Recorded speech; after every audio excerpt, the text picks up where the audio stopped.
క్రీస్తునందు నా సాటి దేవుని కుటుంబ ప్రజలారా, మీ అందరికీ ప్రభువు పేరిట సమాధానం కలుగునుగాక. బాగున్నారు కదండి? రండి, తండ్రి పాదాలు పట్టుకుని ఈరోజు కూడా మరొక మర్మయుక్తమైన సందేశం నేర్చుకుందాం. కనికరం కలిగిన మా కన్న తండ్రి, నిన్నా నెడేక రీతిగా ఉన్న మా ప్రభువా, మీకు వందనాలు. సత్యము కొరకు దాహము కలిగిన నీ ప్రజలు నీ కొరకు ఎదురు చూస్తున్నారు. నీ ప్రజల్ని దర్శించండి, నీ స్వాధీనపరచుకోండి. యేసునామములో వేడుతున్నాము తండ్రి, ఆమేన్. క్రీస్తునందు నా సాటి దేవుని కుటుంబ ప్రజలారా, దిద్దుబాటే సిద్ధపాటు అను మన దేవుని ఆలోచన సభకి మీ అందరికీ స్వాగతం అండి. ఈరోజు మరొక నూతన అంశం ద్వారా మనం దేవుని సత్యాన్ని ధ్యానించుకుందాం. భక్తులెవరు, భ్రష్టులెవరు అనే ఈ ప్రశ్నార్థకమైన సందేశము ఈ అంశం ద్వారా మనం ధ్యానించుకోబోతున్నాం. భక్తులెవరు, భ్రష్టులెవరు? ప్రియులారా, చాలా ప్రాముఖ్యమైన విషయం ఇది. మనము కొన్ని రోజులుగా యూదా పత్రికలోని కొన్ని విషయాలు మనం ఆలకించాం. నిర్జల మేఘముల గురించి విన్నాం, ప్రచండమైన అలల గురించి విన్నాం, అది యూదా పత్రికలోనే. తిరిగి మళ్ళీ మనము యూదా పత్రికలోని మరొక మాటను చూసుకుందాం. రండి, యూదా పత్రిక 19వ వచనము. అట్టివారు ప్రకృతి సంబంధులను ఆత్మ లేని వారునయ్యుండి భేదములు కలుగజేయుచున్నారు అని ఉంది. అట్టివారు అంటే ఎట్టివారు అంటే 17-18 వచనాలు ఆ కలయిక చూడండి. అయితే ప్రియులారా, అంత్యకాలం ముందు తమ భక్తిహీనతమైన దురాశల చొప్పున నడుచుచు పరిహాసకులు ఉందురని మన ప్రభువైన యేసుక్రీస్తు అపోస్తులు పూర్వమందు మీతో చెప్పిన మాటలు జ్ఞాపకము చేసుకొనుడి అని ఉన్నాడు. వారి భక్తిహీనమైన దురాశల చొప్పునంట నడుచుకునేవారు పరిహాసకులు ఉంటారంట. ఈ పరిహాసకులు భక్తిహీనతతో నడుస్తున్నవారు, వారి దురాశల చొప్పున, వారి ఇష్టము చొప్పున వారిని వారు నిరూపించుకొని నిలబెట్టుకోవాలనే ప్రయత్నంతో ప్రయాణం చేస్తున్న వారంట ప్రకృతి సంబంధులంట. అట్టివారు ప్రకృతి సంబంధులు. వారిలో ఏముండదంట? ఆత్మ ఉండదు అని. దేవుడు ఇక్కడ కొందరిని ప్రకృతి సంబంధులు అంటుండగా మనకు కొంచెం ఆసక్తికరమైన ఇంకొక ప్రశ్న కలుగుతుంది. మానవ జాతిలో ఎన్ని రకాల ప్రజలు ఉన్నారు? ఒకరు ప్రకృతి సంబంధులు అన్నారు, మరి ఎన్ని రకాల ప్రజలు ఉన్నారు? దేవుడు ఇక్కడ డివైడ్ చేశాడు. ఇంకేవైనా వర్గానికి చెందిన వారు ఉన్నారా? ఉంటే వారు ఎవరు? వారికి పెట్టబడిన పేరేంటి? పరిశుద్ధ గ్రంథము. ఈ విషయాన్ని మనము 1 కొరింథీ పత్రిక 3వ అధ్యాయము 3వ వచనము. మీలో అసూయయు కలహమును ఉండగా మీరు శరీర సంబంధులై అంటాడు. శరీర సంబంధులు 1 కొరింథీ పత్రిక 2వ అధ్యాయం 14వ వచనంలో చూడండి. ప్రకృతి సంబంధి అయిన మనుషుడు అని ఉంది. ప్రకృతి సంబంధి అయిన మనుషుడు దేవుని ఆత్మ విషయములను అంగీకరింపడు. మానవ జాతిలో 3 రకాల ప్రజలు. ఒకడు ప్రకృతి సంబంధి, ఒకడు శరీర సంబంధి, ఒకడు ఆత్మ సంబంధి. స్పష్టంగా రాయబడింది 1 కొరింథీ పత్రిక 2:15. ఆత్మ సంబంధి అయిన వాడు అని ఉంది. 14వ వచనంలో ప్రకృతి సంబంధి, 15వ వచనంలో ఆత్మ సంబంధి, 3వ అధ్యాయము 3వ వచనంలోనేమో శరీర సంబంధి. ఎన్ని రకాల ప్రజలు ఉన్నారండి? 3 రకాల ప్రజలు. ఇందులో మొదటిది ప్రకృతి సంబంధి, రెండవది శరీర సంబంధి, మూడవది ఆత్మ సంబంధి. అవును కానీ కిరణ్ పాల్ గారు, ఇదంతా మనకు అనవసరం కదండి. మనం ఎవరికి తీర్పు తీర్చకూడదు కదండి. పలాని వాడు భక్తిహీనుడు, పలాని వాడు భక్తి అని మనము తీర్పు తీర్చుకోకూడదు కదండి అని కొందరు అడగవచ్చు. అమాయకులారా, మీ పైన జాలి కలుగుతుందని దేవుడు కూడా అంటున్నాడు. వాక్యమే చెబుతుంది, వారిని గుర్తుపట్టండి, వారిని గుర్తుపట్టండి, వారితో జాగ్రత్తగా ఉండండి అని చెబుతున్నారు. గుర్తు పట్టడం వేరు, తీర్పు తీర్చడము వేరు. సంఘము తీర్పు తీర్చకూడదని నేర్పిస్తుంది ఎవరు నీకు? బైబిల్ చెప్పిందా ఆ మాట? అవును, చెప్పిందండి. మత్తయి సువార్త 7వ అధ్యాయం 1వ వచనంలో నువ్వు తీర్పు తీర్చకు, నీకు కూడా తీర్పు తీర్చబడదని ఉందండి అంటారని నాకు తెలుసు. ప్రియులారా, అసలు అంతకంటే ముందు చాలా విషయాలు కింద పైన రాయబడ్డా. ఏమని? న్యాయంగా తీరిస్తే నీకు కూడా న్యాయంగానే తీర్పు తీర్చబడుతుందని, నీ కంట్లో ఉన్న దూలం తీసేసుకో, తర్వాత నలుసు తీయవచ్చని. అంటే మనకు మనం తీర్పు తీర్చుకుంటే ఇంకొకరికి తీర్పు తీర్చవచ్చని. కానీ తీర్పే తీర్చవద్దు అని చెబితే ఎలాగండి? ప్రియులారా, అసలు సంఘము తీర్పు తీర్చవచ్చా కూడదా అనేది మీరు పూర్తిగా తెలుసుకోండి. తెలుసుకున్న తర్వాతే మాట్లాడండి. మీకు తెలిసిన మిడిమిడి జ్ఞానంతో మిమ్మల్ని మీరు నిరూపించుకోవాలని ప్రయత్నం చేసే వాళ్ళు చాలామంది ఉన్నారు. వారికి చెబుతున్నాను, వద్దు. అట్టివారు తమ భక్తిహీనమైన దురాశల చొప్పున నడుచువారు. వారి భక్తిహీనమైన దురాశల చొప్పున నిజం తెలుసుకోవాలనే ప్రయత్నం ఉండదు. వారి దృష్టికి ఏది మంచిదనిపిస్తే అదే చేస్తారు. వద్దు, అలాంటి చెడ్డ ఆలోచన, అలాంటి చెడ్డ ప్రయత్నాలు చేయకండి. ఇదిగోండి, సంఘము తీర్పరి కాకూడదా అనే ఈ సందేశము మీ కొరకు సిద్ధంగా ఉంది. ఆసక్తి కలిగిన వారు, భక్తులుగా మారాలనుకునేవారు తెప్పించుకొని ఖచ్చితంగా తెలుసుకోండి. ప్రియమైన వారులారా, మెట్టుకు ఈ 3 రకాల ప్రజలు ఉన్నారు. వీరిని మనము పరిశీలిస్తే అసలు మనం ఏ కేటగిరీలో ఉన్నామో, ఏ రకానికి చెందిన వారమో తెలిసిపోతుంది. ఈరోజు దేవుడు అద్దం పెట్టబోతున్నాడు. ముందు మనల్ని మనం పరిశీలించుకునే రోజు ఇది, మనల్ని మనం పరిశీలించుకునే సందేశం ఇది. కాబట్టి రండి, మనల్ని మనం పరిశీలించుకుందాం. ప్రకృతి సంబంధి అనగా అర్థం ఏంటండి అంటే, ఆత్మ లేనివాడు అనగా లోకంలో ఉన్నవాడు, క్రీస్తును ఎరగనివాడు, క్రీస్తే లేనివాడు అని అర్థం. ఎందుకంటే బైబిల్ గ్రంథం చెప్తుంది, ఒకడు పరిశుద్ధ ఆత్మని వలన తప్ప ఎవరు క్రీస్తుని ప్రభు అని ఒప్పుకోలేరని. ప్రియులారా, ఈ ప్రకృతి సంబంధిలో ఆత్మ ఉండదు. ఎందుకంటే బైబిల్ చెబుతుంది, పరిశుద్ధ ఆత్మ దేవుని వలన తప్ప ఎవరునూ క్రీస్తుని ప్రభు అని ఒప్పుకోలేరు. క్రీస్తుని ప్రభు అని ఒప్పుకున్నాడంటే అతను ప్రకృతి సంబంధి కాదు అని అర్థమైపోతుంది. ఈ ప్రకృతి సంబంధికి ఆత్మ చెప్పే మాటలు అర్థం కావు, మర్మములు అర్థం కావు, వాక్య సారాంశం అర్థం కాదు, సత్యం అర్థం కాదు. వీడికి ఏం కావాలి? ప్రకృతి సంబంధి కంటే కళ్ళబుల్లి కబుర్లు కావాలి, కల్పించిన కథలు కావాలి, అక్కడిక్కడ ముచ్చట్లు కావాలి, వారి గురించి వీరి గురించి చెప్పే సంగతులు కావాలి. ఇది ప్రకృతి సంబంధి యొక్క ప్రత్యేకత, ఇది ప్రకృతి సంబంధి యొక్క స్పెషాలిటీ. మహానుభావులకు వరం అది. చెడ్డ మాటలు, చెడ్డ సంగతులు వినడం అదే వారి పని. ఇకపోతే శరీర సంబంధి ఎవరండి అంటే, చూడండి ప్రియులారా, శరీర సంబంధి అంటేనే లోకంలో ఉన్నవాడని ఇప్పటివరకు చాలామంది వ్యాఖ్యానం చేశారు. తప్పండి. దాని గురించిన బైబిల్ చెబుతున్న సంగతి అది కాదు. మీరు శరీర సంబంధులాగా ప్రవర్తిస్తున్నారు, మీరు శరీర సంబంధులై ఉన్నారని పౌలు గారు ఎవరిని అంటున్నాడు? లోకంలో ఉన్న వారిని కాదు. శరీర సంబంధి అని దేవుడు బైబిల్ గ్రంథములో పౌలు గారి ద్వారా మాట్లాడించినటువంటి ఆ వ్యక్తులు విశ్వాసులే. కొరంథీ సంఘానికి చెబుతున్నాడు ఆ మాట. 1 కొరింథీ పత్రిక 3వ అధ్యాయం 3వ వచనంలో, మీలో అసూయయు కలహము ఉండగా మీరు శరీర సంబంధులైన మనుషుల రీతిగా నడుచుకుని వారు కారా? ప్రియులారా, శరీర సంబంధి అంటే మీరు అనుకుంటున్నట్లుగా లోకంలో ఉన్నవాడని అనుకుని భ్రమపడుతున్నారు. కాదండోయ్. శరీర సంబంధి అనగా సంఘములో ఉన్న విశ్వాసే శరీర సంబంధిగా మారే ప్రమాదం ఉంది. శరీర సంబంధి అవుతున్నాడు సంఘంలోని వాడే. శరీర సంబంధిగా పిలువబడే వ్యక్తిలో పరిశుద్ధాత్ముడు ఉంటాడు. ఒకప్పుడు అతను పరిశుద్ధాత్మదేవుని వలన రక్షింపబడి శరీర క్రియలకు పులి స్టాప్ పెట్టి సత్యమందు స్థాపించబడడానికి స్థిరుడై విశ్వాసిగా మార్చబడి పరిశుద్ధతలో పాలివాడై దేవుని రక్షణ ప్రణాళిక తనలో నెరవేరే వరకు తను బాగానే ఉంటాడు. దేవుని రక్షణ ప్రణాళికలోనికి తను వచ్చిన తర్వాత, నమ్మి బాప్తిజం పొందిన తర్వాత, పాపములు ఒప్పుకొని పశ్చాత్తాపపడినాక కొన్నాళ్లకు మళ్ళీ లోనున్న శరీర క్రియలు బయటకు వస్తుంటాయి. శరీరం పిలుస్తూ ఉంటుంది, మళ్ళీ శరీరం కేకలేస్తూ ఉంటుంది, శరీరం లేచి మళ్ళీ పట్టుకుంటుంది. అప్పుడు ఈ ఆత్మ సంబంధిగా ఉన్నవాడు శరీరం మాట వింటాడు. ఒకవైపు శరీరం పిలుస్తుంటుంది, ఇంకోవైపు పరిశుద్ధాత్మదేవుడు పిలుస్తుంటాడు. వద్దు బాబు వద్దు అని పరిశుద్ధాత్ముడు కన్నీళ్లు గారుస్తుంటాడు. ఒకవైపు శరీరము మృదువుగా కత్తిని తేనె పూసి దగ్గరికి తీసుకొచ్చి గొంతు కోయడానికి సిద్ధంగా ఉంటుంది శరీరం. ప్రియులారా, ఒకవైపేమో శరీరం పిలుస్తుంటుంది, ఇంకోవైపేమో పరిశుద్ధాత్ముడు పిలుస్తుంటాడు. ఈ శరీర సంబంధి ఎక్కువగా శరీరం మాట వింటాడు, పరిశుద్ధాత్ముని మాట వినడు.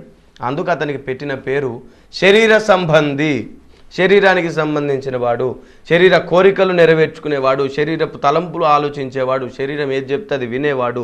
కానీ పరిశుద్ధాత్ముడు చెప్పేది వినేవాడు కాదు, ఆత్మ చెప్పేది వినేవాడు కాదు. కాబట్టి ఇతను ఆత్మీయుడు కాదు, శరీర సంబంధి. ఇంకా విచిత్రం ఏంటంటే, ఈ శరీర సంబంధిలో ఇతను ప్రారంభంలో పరిశుద్ధాత్మను పొందినప్పుడు కొన్నిసార్లు వరములు కూడా దేవుడు ఇతనికి ఇచ్చి ఉండవచ్చు. వరాలు కూడా ఉంటాయి. వీరు దర్శనాలు చూస్తారు, కలలు కంటారు.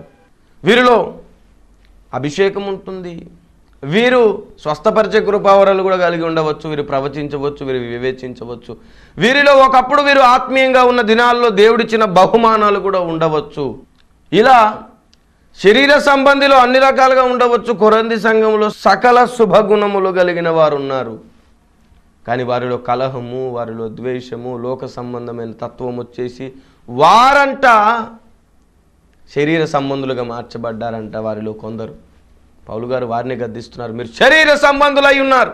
ప్రియులారా, చాలామంది కొన్ని సందర్భాలలో కొన్ని సంఘటనలు చూసి ఆశ్చర్యపోయారు. ఏమండి, ఈ భక్తుడు లేదంటే ఈ సేవకుడు పలాని రోజు పలాని పాపం పలాని తప్పు చేస్తుంటే మేము చూసాం, పలాని విశ్వాసి చేస్తుంటే చూసాం, వీళ్ళేమో సంఘంలో భాషలు మాట్లాడుతున్నారేంటండి, వీళ్ళేమో ప్రవచిస్తున్నారేంటండి, వీళ్ళు ప్రార్థన చేస్తే అద్భుతాలు జరిగిపోతున్నాయి, చేతులు వేస్తే అందరు పడిపోతున్నారు అని అడిగారు. దాని చాలామంది అడిగారు, పాస్టర్ గారు ఇది ఎలా సాధ్యమవుతుంది, పలాని సేవకుడు పలాని విశ్వాసి తప్పు చేయగా పాపం చేయగా మేము చూసాం, కళ్ళారా చూసాం, అయినా కానీ వారు ప్రార్థన చేస్తే ఎలా జరుగుతున్నాయి అని అడిగారు. నేను చెబుతున్నాను, అమ్మలారా ఇలారా గుర్తుంచుకోండి, ఒక శరీర సంబంధి శరీర పాపములు చేస్తున్నప్పటికీ ఒక సేవకుడు ఒక పాపం చేసి ఒక వ్యభిచారం చేసి దుర్మార్గముగా పనులు చేసినప్పటికీ అతనిలో అతను భక్తుడిగా ఉన్నప్పుడు దేవుడిచ్చిన వరములు పనిచేయడం ఆగవు. గుర్తుంచుకోవాలి. ఎందుకంటే దేవుడు ఒకసారి ఇస్తాడే కానీ మళ్ళీ దాన్ని తీసుకోడు. వరములు దేవుడిచ్చి తీసుకోడు, బహుమతులు ఇచ్చి తీసుకోడండి దేవుడు. కాకపోతే ఇతని భక్తిహీనత అధికమవుతున్న కొలది ఇతను దానిని ఎలా వాడాలో చేతగాకుండా కొన్నిసార్లు అవి లాక్ అయ్యే ప్రమాదం ఉంది. అనగా తనకే దాన్ని వాడడం చేతగాని తనం ఒక రోజు రాబోతుంది. శరీర సంబంధుల ద్వారా కూడా స్వస్థతలు జరుగుతాయి, శరీర సంబంధుల ద్వారా కూడా అద్భుతాలు జరుగుతాయి, శరీర సంబంధి ద్వారా కూడా ప్రవచనాలు వస్తాయి. దేవుడిచ్చిన వరము వేరు, అతని లక్షణము వేరు. ఒకప్పుడు అతను బాగున్నప్పుడు వరములు పొందుకున్నాడు, భాషలు మాట్లాడుతున్నాడు అనుకోండి, ఇప్పుడు పాపం చేస్తున్నా సరే భాషలు మాట్లాడగలడు, ఎందుకంటే లోన వరం ఉంది. కాబట్టి ఒక భక్తుని గుర్తుపట్టాలంటే అద్భుతాలు, స్వస్థతలు, ఈ భాషలు, ఈ వరములతో గుర్తుపట్టలేము. భ్రష్టునికి ఉంటాయి, భక్తునికి ఉంటాయి ఆ వరాలు. ఎలా అద్భుతాలు స్వస్థతలతో ఒక భక్తుని నిరూపించగలవు చెప్పు? ఏమి తోచుచున్నది నీకేమనిపిస్తున్నది?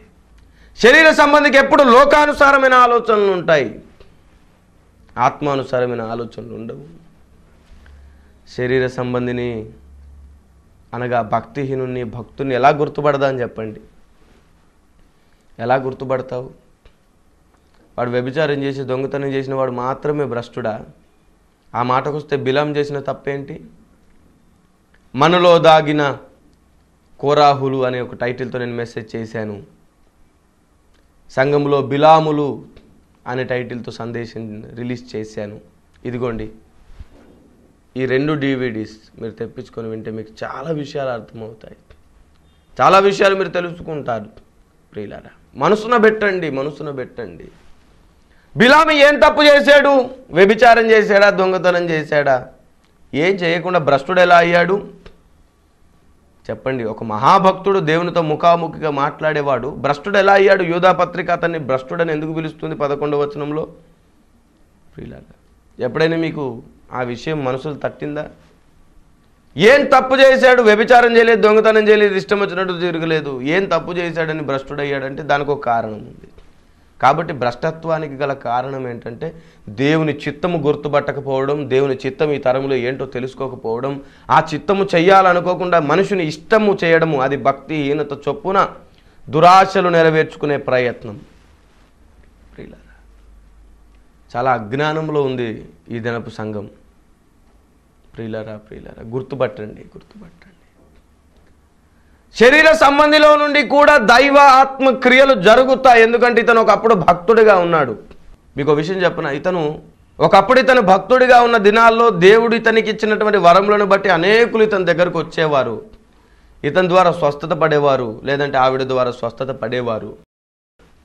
అయితే కొన్ని దినాల్లో ఇతను శరీర సంబంధిగా మారినప్పటికీ విశ్వాసంతో అక్కడికి వస్తున్న ప్రజలను దేవుడు ఉద్దేశించి స్వస్థతలు చేస్తాడు, అద్భుతాలు చేస్తాడు, వచ్చిన ప్రజల కొరకు ఇతన్ని వాడుకుంటాడు. అంత మాత్రాన్ని ఇతను మహాభక్తులని కాదు అర్థం.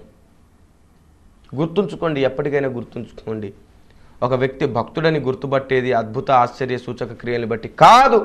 అలాగే మనం ఒకవేళ ఆ సూత్రం ప్రకారమే అద్భుత ఆశ్చర్య సూచక క్రియలను బట్టి మాత్రమే ఒక భక్తుడని నిర్ణయించాల్సి వస్తే అంచె దినములో అంచె అబద్ధ క్రీస్తు వాని అబద్ధ ప్రవక్త వచ్చి అద్భుతాలు చేస్తారు, ఆశ్చర్యాలు చేస్తారు, ఆకాశం నుంచి అగ్ని దింపుతారు. అప్పుడు వారు భక్తులను నిర్ణయిస్తారేటండి?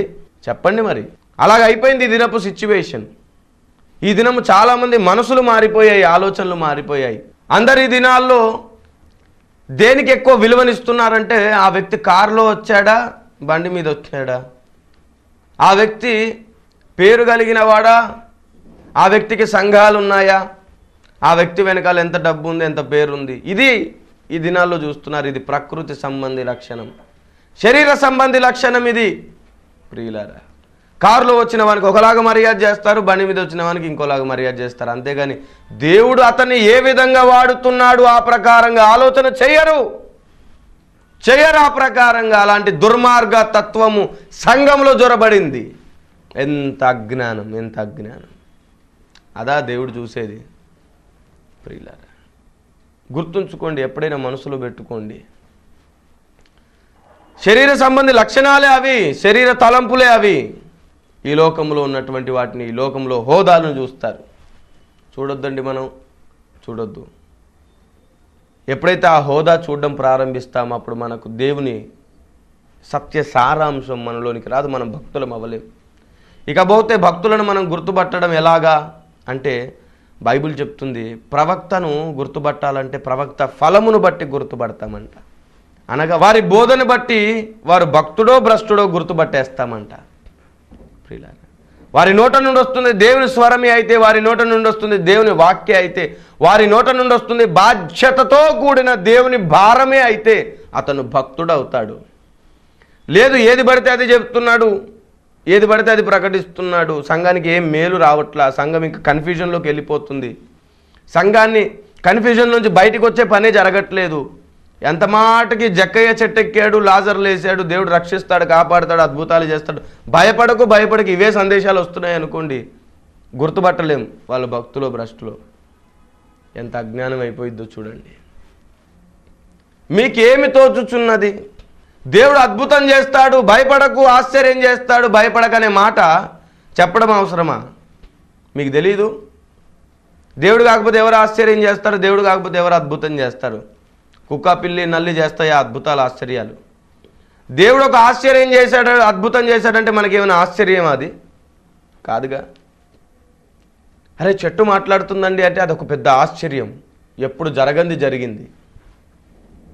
కుక్క మాట్లాడుతుందంటే అదొక ఆశ్చర్యం, ఎప్పుడు జరగంది జరుగుతుంది. ఎప్పుడు జరగంది జరిగితే ఆశ్చర్యము. కానీ దేవుడు అద్భుతకరుడు, ఆశ్చర్యకరుడు, ఎప్పుడు అదే చేసేవాడు. దేవుడు అద్భుతాలు ఆశ్చర్యాలు చేస్తే బాబోయ్ ఎప్పుడు జరగలేదండోయ్ అని పరిగెడతారేంటండి గుడ్డిగా. దేవుడు కాకపోతే ఎవరు చేస్తారండి? ఆ మాటకు వస్తే నీ ద్వారా కూడా అద్భుత ఆశ్చర్యాలు జరుగుతాయని దేవుడు వాక్యంలో చెప్పాడు. మార్కు సువార్త 16:16లో నమ్మి బాప్తిసం పొందిన వాళ్ళ వలన ఈ సూచక క్రియలు జరుగును అని చెప్పి లిస్ట్ ఇస్తాడు. దయ్యాలను వెలగొడతాడు, కొత్త భాషలు మాట్లాడతాడు, అపాయకరమైనది తాగిన హాని చేయదు, పాములను ఎత్తిపట్టుకుంటారు, చేతులుంచగా రోగాలు పారిపోతాయి. ఎన్ని లిస్ట్ ఇచ్చాడు. అదంతా మీరు చేయగలరు, మీకు అసాధ్యమైంది లేదు. అది మీకు సాధ్యమే. నమ్ముట నీ వలనైతే నమ్మువానికి సమస్తము సాధ్యమే. ఈనాడు మన సామర్థ్యతను పోగొట్టుకుంటున్నాం, మన బలహీనతలో మనము ఉండిపోతున్నాం.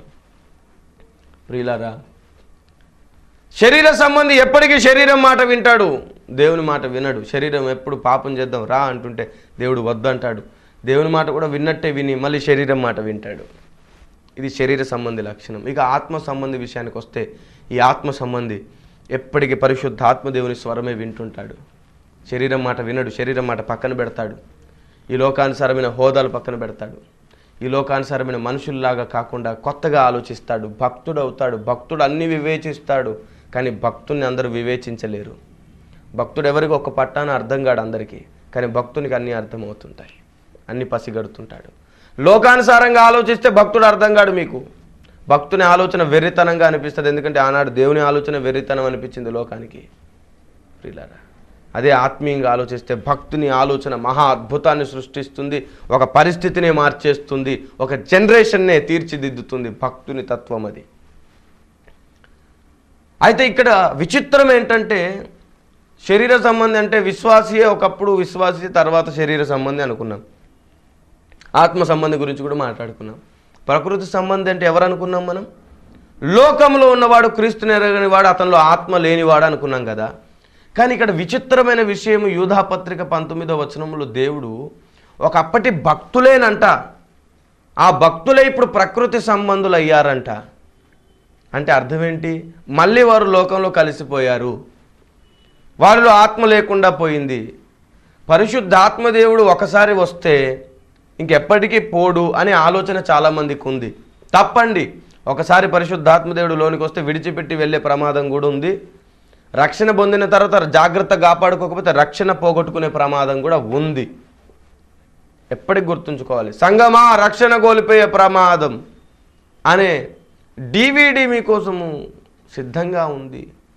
ఆ CD మీరు తెప్పించుకొని వినండి. ఇదిగోండి ఆ DVD, ఇది మీరు తెప్పించుకొని వినండి. సంగమా, రక్షణ కోల్పోయే ప్రమాదం. దీనిని మీరు తప్పకుండా తెప్పించుకొని వింటే మీకు చాలా విషయాలు అర్థమవుతాయి. ప్రియమైన వారలారా, మనసున పెట్టండి, ఒకసారి మనసున పెట్టండి. పరిశుద్ధాత్మను పొందిన తర్వాత కూడా కోల్పోయే ప్రమాదం ఉంది. అందుకే దావీదు అంటాడు, నీ ఆత్మను నా యుద్ధ నుండి తీసివేయకము అంటాడు. అంటే అర్థం ఏంటి? తీసివేసే ప్రమాదం ఉంది.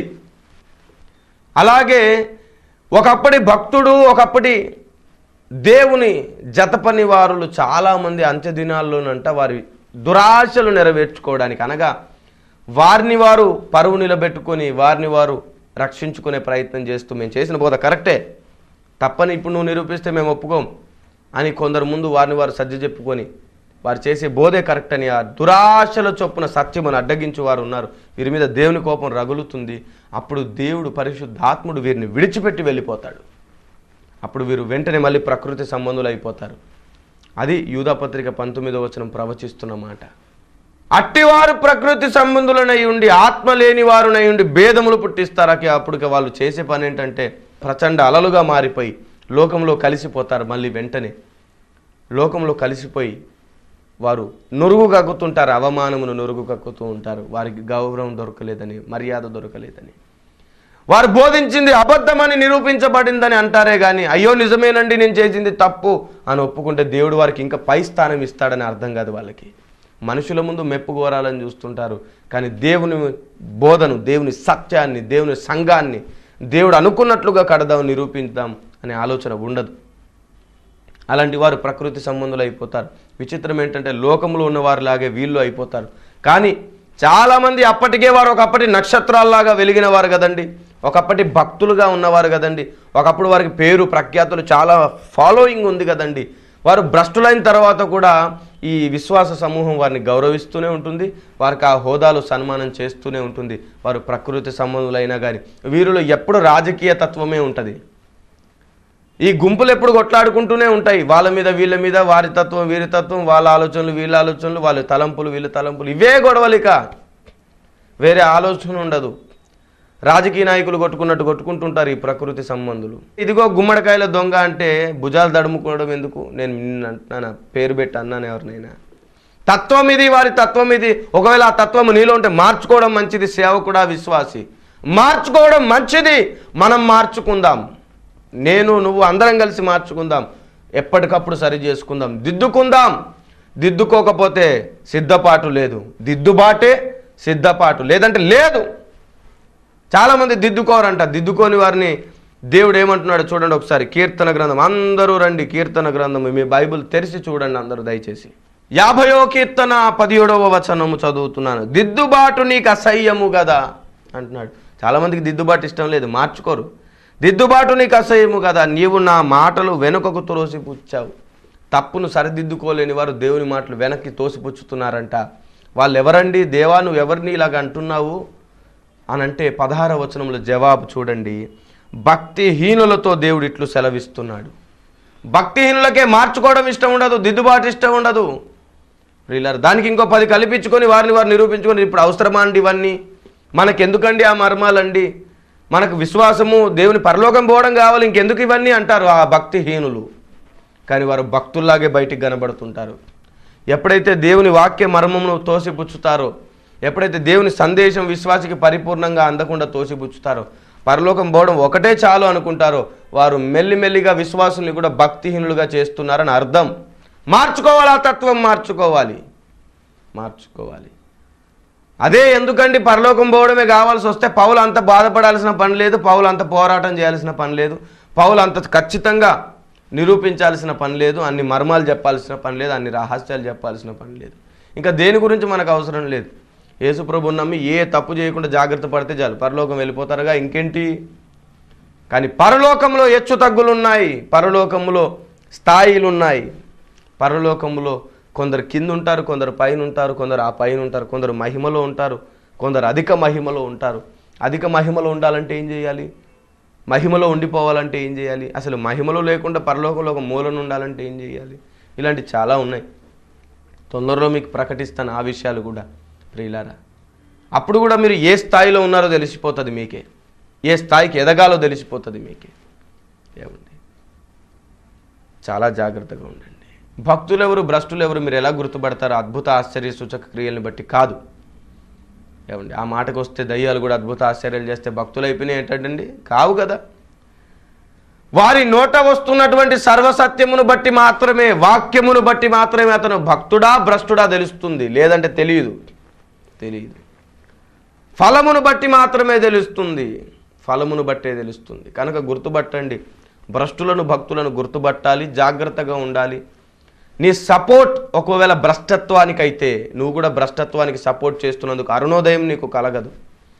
ప్రియులారా, దేవుడు చెప్పినది కాకుండా తమ స్వకీయ ఆలోచన చొప్పున నడుచుకునే వారికి నువ్వు సపోర్ట్ చేసిన, నీ ప్రార్థన సపోర్ట్ అటు పోయినా, నీ రూపాయి అటు కానుకగా పోయినా, నీ కష్టం అటు పోయినా, నీ చెమట అందు నిమిత్తం ఓర్చిన వారు ఎందు నిమిత్తం అయితే చేస్తున్నారో అదే దోషం మీ మీదకి కూడా వస్తుంది. మాకు తెలియదు కదా సార్ అంటే తెలియకపోతే ఎట్లా? ఇన్ని రోజుల విశ్వాసంలో ఇంకా నేర్చుకోకపోతే ఎట్లా? విశ్వాసులు చేయవలసిన పోరాటం ఉంది, అది చేయకపోతే ఎట్లా? ఇంకెన్నాళ్ళు నువ్వు పాలు తాగుతూ ఉంటావు? తెలుసుకోవాలి. అందుకే దేవుడు బోధిస్తున్నాడు, ఇక మార్చుకో నీ వైఖరి, మార్చుకో. ఎక్కడ నువ్వు సపోర్ట్ చేయాలి, ఎక్కడ నువ్వు పని చేయాలి అనేది దృష్టిలో పెట్టుకో. నీ సంఘములో నమ్మకంగా ఉండు, నీ సేవకునికి నమ్మకంగా ఉండు, నీవు ఒకరికొకరికి నమ్మకంగా ఉండు. నీ నమ్మకత్వాన్ని పోగొట్టుకోవద్దు. ఎంత భ్రష్టుడైనా ఎంత నీచుడైనా మనం వారి పట్ల చూపించే మర్యాద ప్రేమ ఉంటుంది, ఉండాలి కూడా. కానీ నీ కష్టార్జితము, నీ కన్నీరు, నీ ప్రార్థన వ్యర్థమైన పొరపాటు బోధలో పడితే ఆ బోధకు తగిన ఫలము, ఆ నష్టము, ఆ ఇబ్బంది, దేవుని కోపము నీ మీద కూడా వస్తుంది. ఎందుకంటే నువ్వు సపోర్ట్ చేస్తున్నావు కనుక అది ఎంతో కొంత సాగుతుంది. అదే నువ్వు నిజం తెలుసుకున్న తర్వాత మనుషులు బాధపడుతున్నారు, మొహమాట పడుతున్నారని కూడా ఆలోచన చేయకుండా నువ్వు రిజెక్ట్ చేసుకుంటే అప్పుడు నీ మీదకి వచ్చే ఆ సమస్య కూడా రిజెక్ట్ అవుతుంది. సత్యబోధేదో అసత్యబోధేదో గుర్తుపట్టండి, సత్యమందు స్థాపితులు అవ్వండి, మీ సంఘాల్లో నమ్మకస్తులు అవ్వండి, అభిషక్తులు అవ్వండి, సేవకుల కన్నీటిని వృధా చేయొద్దు. దయచేసి జాగ్రత్త పడండి. దేవుడు మిమ్మల్ని దీవించి ఆశీర్వదించునుగాక. ప్రార్థన చేసుకుందాం. మహాపరిశుద్ధుడైన మా తండ్రి, నీ కొందనాలు. ఆత్మ సంబంధి, శరీర సంబంధి, ప్రకృతి సంబంధిని కూర్చుని మీరు మాట్లాడారు, మీకు వందనాలు. నీ బిడ్డలకి సందేశం అర్థం కాకపోతే మరలా వినే మనసు వారికి ఇవ్వండి, నేర్చుకోవడానికి సహాయం చేయండి. అయ్యా, ఆత్మ సంబంధిని ఎలా గుర్తుపడతావు, ప్రకృతి సంబంధిని ఎలా గుర్తుపడతావు, భక్తిహీనుని ఎలా గుర్తుపడతావు, శరీర సంబంధిని అనే విషయాలు మీరు వర్ణించి చెప్పారు. ఆ ప్రకారం గుర్తుపట్టి సాతాను తంత్రములను మేము ఎరగని వారము కాదు అని భక్తుడు చెప్పినట్లుగా ఆ తంత్రములను ఎరిగిన వారమే జాగ్రత్త పడుటకు సహాయం చేయండి. మీరే మహిమ, ఘనత, ప్రభావాలు పొందుకోమని ఈ పులిసిన పిండి లాంటి వాళ్ళను భక్తుల సమూహాల్లో ఉంచక దయచేసి వేరు చేయమని వేడుతున్నాను. నీవే మహిమ పొందుమని యేసు పేరట వేడుతున్నాను తండ్రి. Amen, amen. May God bless you. దేవుడు మీకు సహాయం చేయనుగాక. సర్వసత్యమేవ జయతే.